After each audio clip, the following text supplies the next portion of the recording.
Hola, ¿qué tal? Yo soy César Castillo Maldonado y yo les voy a exponer el tema 3.1, la generalización y el rigorismo como métodos para el análisis económico del derecho. Bueno, comencemos dando una vista general, y es que la generalización y el rigorismo son dos enfoques metodológicos que se utilizan en el análisis económico del derecho. Estos enfoques ayudan a los analistas a abordar cuestiones muy complejas y a desarrollar ciertas teorías sobre cómo es que el derecho afecta el comportamiento de los individuos, así como de las organizaciones. Entrando más en el tema de la generalización, podemos decir que la generalización referente al análisis económico del derecho implica el uso de modelos, así como de teorías abstractas que tienen como objetivo aplicarse a una amplia gama de situaciones legales y contextos económicos. Los modelos generalizados permiten a los analistas económicos del derecho hacer predicciones del futuro y comprender cómo las reglas legales afectarán el comportamiento económico de los individuos y de las organizaciones en diferentes escenarios. Algunas ventajas de la generalización son, en primer lugar, por supuesto que la simplicidad, ya que los modelos generalizados tienden a ser más simples y fáciles de aplicar en una variedad muy amplia de situaciones. En segundo lugar, facilita la comparación. Esto quiere decir que permite comparar, así como contrastar, diferentes áreas del derecho y evaluar su impacto en la economía. Como tercer y última ventaja, tenemos que puede abordar la complejidad, ya que ayuda a simplificar la complejidad de las transacciones y de las relaciones legales para su análisis económico. Como un ejemplo, un modelo generalizado en el contexto del análisis económico del derecho podría ser la teoría de los derechos de propiedad. Esta teoría establece que la claridad y la seguridad en los derechos de propiedad son fundamentales para incentivar la inversión y la eficiencia económica en una sociedad.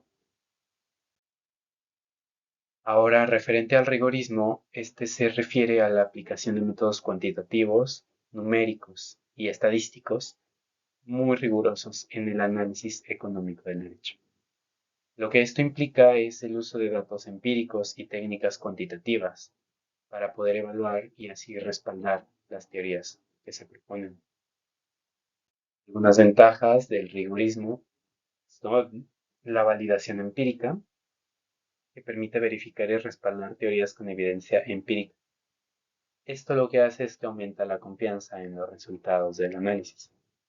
En segundo lugar, tenemos la precisión, y es que nos proporciona una mucho mayor precisión en la medición y la evaluación de los efectos del derecho sobre el comportamiento económico.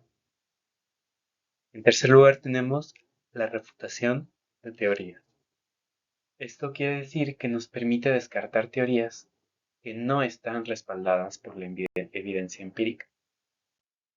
Un ejemplo sería que en el contexto del análisis económico del derecho, el rigorismo podría implicar la recopilación y el análisis de datos sobre el impacto de una, por ejemplo, legislación específica en el comportamiento de los agentes económicos, ya sean individuos o organizaciones. Por ejemplo, se podrían utilizar datos de mercado para evaluar cómo una regulación específica afecta los precios y la competencia en una industria. Cuando estos dos se combinan, cuando se combinan la generalización y el rigorismo, pues es muy importante destacar que esta combinación de dos enfoques puede ser muy efectiva en el análisis económico del derecho. Y es que estos modelos generalizados proporcionan un marco teórico sólido, simple, mientras que el rigorismo le aporta la validación empírica necesaria para respaldar o refutar esas teorías en contextos específicos. Esto permite un análisis económico del derecho muchísimo más completo y robusto. La combinación de la generalización y el rigorismo es muy poderosa, ya que se complementan mutuamente. Los modelos generalizados proporcionan un marco teórico sólido y simplificado, que puede ser aplicado en una amplia gama de contextos. El rigorismo, por otro lado, aporta validez empírica a estas teorías, asegurando que sean aplicables y relevantes en situaciones específicas.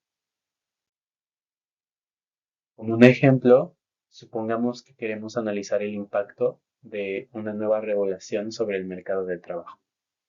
Primero, podríamos utilizar un método generalizado de teoría de contratos para prever cómo la regulación podría influir en los incentivos para la contratación, así como el despido.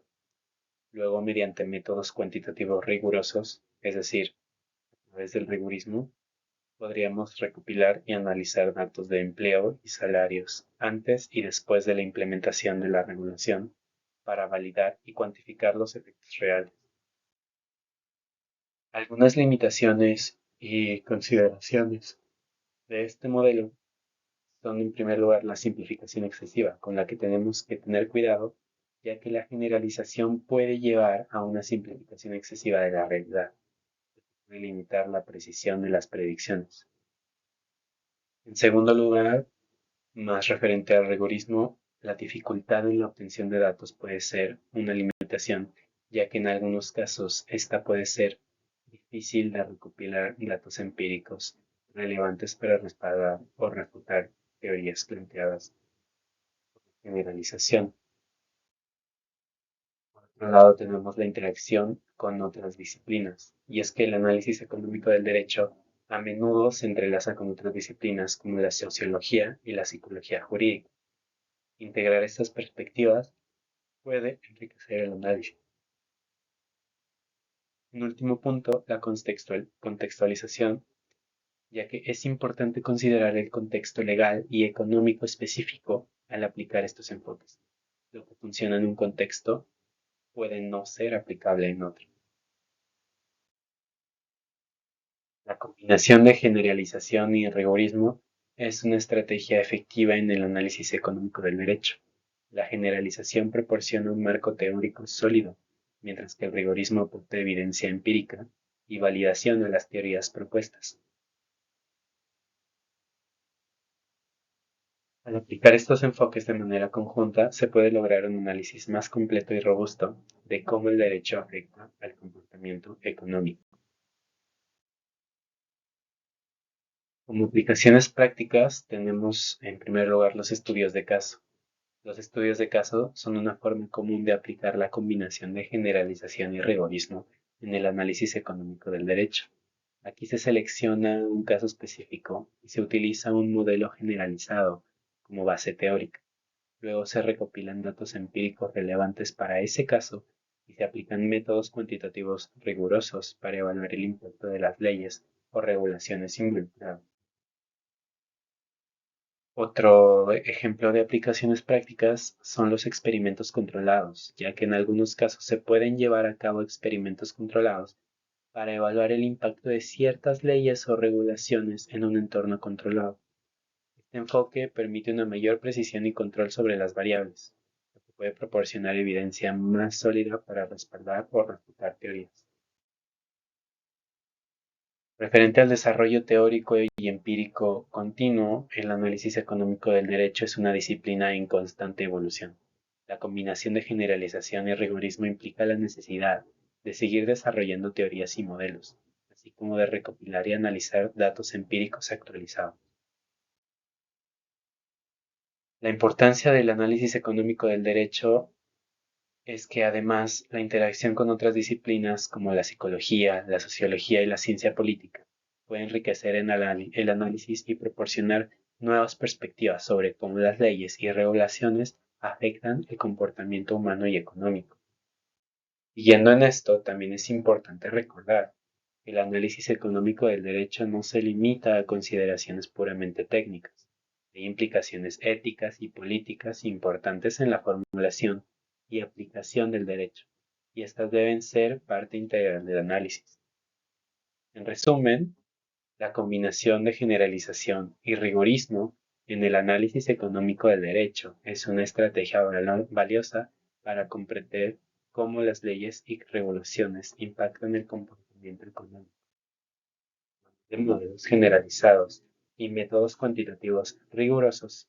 Se puede desarrollar una comprensión más profunda y respaldada por evidencias sobre el funcionamiento del sistema legal en la economía. Sin embargo, es esencial tener en cuenta las limitaciones y consideraciones éticas y políticas al llevar a cabo este tipo de análisis. Estas son las fuentes bibliográficas que utilicé para mi investigación. Bueno, hasta aquí llega mi exposición y les doy muchísimas gracias por su atención. Hasta luego.